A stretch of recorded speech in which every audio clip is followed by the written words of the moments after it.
यानंतर बातमी पुण्यातनं पुणे मेट्रोला केंद्रापाठोपाठ राज्य मंत्रिमंडळाचीही मंजुरी मिळाली आहे। त्यामुळे अनेक वर्षांपासून रखडलेल्या प्रकल्पाचा मार्ग अखेर मोकळा होतोय।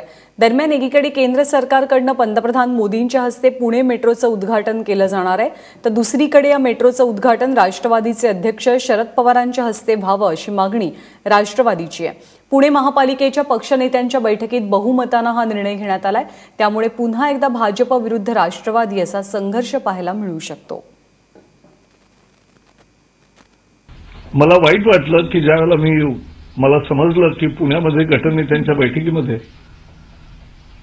महापालिकेचा आहे प्रकल्प, त्यावेळेला महापालिकेच्या ठरेल तसंच उद्घाटन होईल वगैरे अशा स्वरूपाचा एक नतद्रष्ट राजकारणाचा प्रयोग झाला।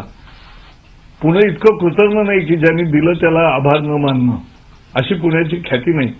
आणि अशा स्वरूपाचं जे नतद्रष्ट राजकारण केलं, जनता याला धडा शिकेल। पण माझा शरद पवारांना प्रश्न आहे की त्यांना हे राजकारण मंजूर आहे का?